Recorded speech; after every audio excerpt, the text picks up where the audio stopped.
Hey, beautiful soul, welcome in for your weekly reading for Friday, December 20th through Friday, December 27th. Tech stuff happening all the time. Let's take a look at the energy and potentials. One thing I want to acknowledge right off the bat with this spread is there are some choices to be made. So we're going to look at the potentials of that and the guidance. For those of you that are new to me, I'm Joyful Medium, Joy Giovanni. I help people get clear connection and guidance from loved ones who have already crossed over or from their own soul about their own life. This first card is our first indicator about this choice opportunity. Now, if you remember, you often hear me say that pages represent new opportunities. Sometimes these new opportunities are a next chapter of an existing opportunity. For example, if this relates to your business or the way you make money, maybe you have a practice doing one thing. You guys know I used to have a massage therapy practice. This could be adding an additional, maybe it's now you're going to start teaching and adding some classes. Maybe it's adding some new modalities. Maybe it's hiring an additional support staff person so that we can be generating fresh energy, fresh business, fresh money is what this is about.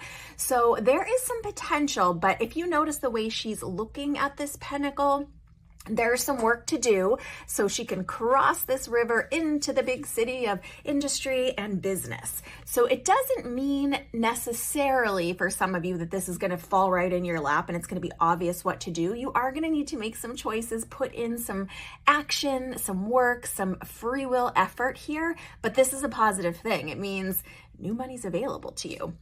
Now, this again is showing us this choice that needs to be made. This has to do with addressing the emotions of this choice.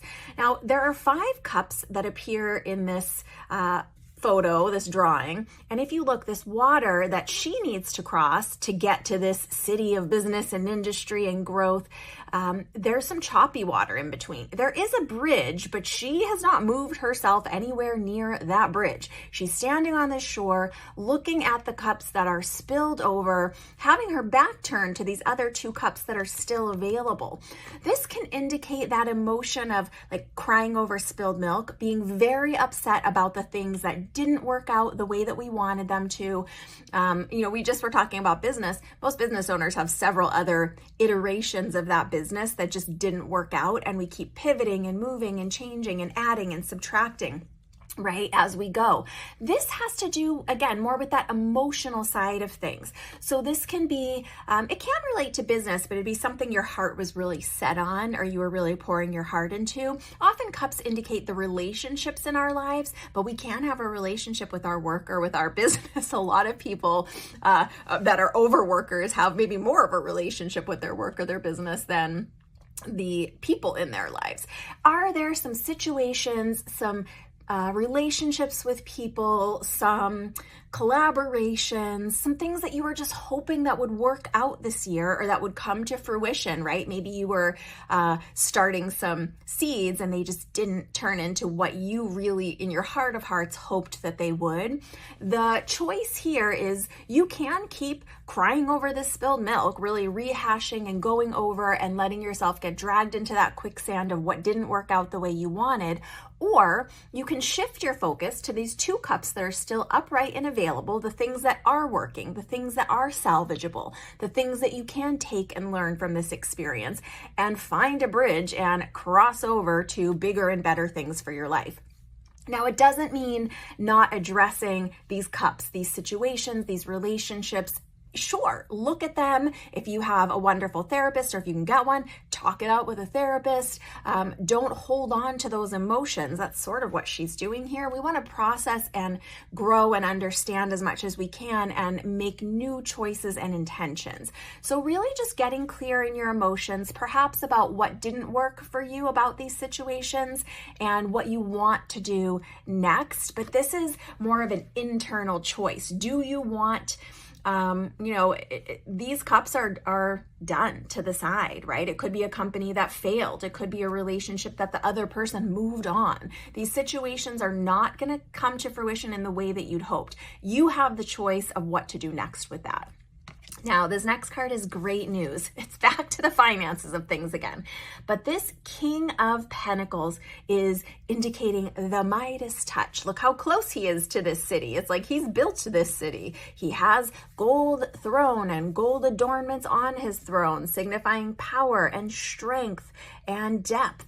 He's got a gold crown on his head. So really just understanding that if you can get your focus, if you can get moving in the right direction, if you can get all of the cooperative components, if you can understand them and start addressing them, you really do have the ability to move things forward right now. Perhaps that's where this new opportunity around your finances, stability, security comes in. This can also indicate for some of you a person coming in that can help you with these opportunities. So maybe it's a boss that wants to hire you or promote you. Maybe it's a new opportunity for a different position or some side work or a totally new job. Maybe you have a business, but someone wants to hire you, or someone that you can seek out that has a Midas touch for growing businesses or growing wealth or turning $1 into 10. So it's either a person or it's you yourself. You can find, of course, a mentor, a coach, something like that. You can read business journals. There are those subscriptions like Masterclass, not a sponsor, but wish they were. So there are lots of resources for you to figure out and get the help you need, but you have the energy, you have the potential. Remember, it's what you're bringing to the equation that is unique and special and valuable.